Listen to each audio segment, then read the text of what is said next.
മനസ്സിലായോ? ഇതിൽ 51 മുറിവുകളെന്ന് പറഞ്ഞു. ഈ മുറിവുകളൊക്കെ എങ്ങനെ ഉണ്ടായതാണെന്നറിയാമോ? ആ മുറിവുകൾ എന്ന് പറയുന്നത് ഇവൻ മറ്റേ സിഗരറ്റ് വെച്ച് എന്ത് ചെയ്യുന്നു, ജനനേന്ദ്രിയത്തിൽ കുത്തുന്നു.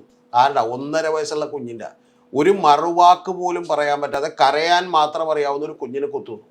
ഇനി അടുത്തത് ലൈറ്റർ, സിഗരറ്റിൻ്റെ ലൈറ്റർ വെച്ചിട്ട് എന്ത് ചെയ്യുന്നു, കത്തിയിട്ട് എന്ത് ചെയ്യുന്നു, നേരെ കുഞ്ഞിൻ്റെ ജനനേന്ദ്രിയത്തിൽ കാണിക്കുന്നു. ഒന്ന് ആലോചിച്ച് നോക്ക്, ഇവൻ മനുഷ്യനാണ് ഇവൻ.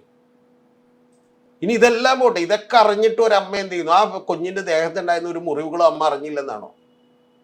ഇനി ഇതുപോലെയുള്ള ഈ ഏറ്റവും ഒടുവിൽ ഈ മരണപ്പെടുമ്പോഴുള്ള കാര്യം കൂടി ഞാൻ പറയാം. ബാക്കിയുള്ള ഡീറ്റെയിൽസിലേക്ക് ഞാൻ കിടക്കുന്നില്ല 91 മുറിവുകളുടെ കാര്യത്തിൽ. ബാക്കിയുള്ള കേസ് എന്താണെന്ന് വെച്ചിട്ടുണ്ടെങ്കിൽ മരണപ്പെടുമ്പോൾ എന്താ ജീവൻ ചെയ്തുകൊണ്ടിരിക്കുന്ന ആളുകൾ ചിലപ്പോൾ ഇവൻ മരിച്ച ആ കൊച്ചിൻ്റെ വായിലേക്ക് ചോറ് വാരി വെച്ചുകൊണ്ടിരിക്കുകയാണ്. അതിന് തൊട്ട് മുമ്പ് ചെയ്തത് കൊച്ച് കരഞ്ഞപ്പോഴേക്കും എന്ന് പറഞ്ഞാൽ കൈകൊണ്ട് ആ വാ പൊത്തി പിടിച്ചു, എന്നിട്ട് ഇത് ഇരുമ്പോടി കൊണ്ട് തലക്കടിച്ചു കൊച്ചിൻ്റെ, 1.5 വയസ്സുള്ള കുഞ്ഞിൻ്റെ.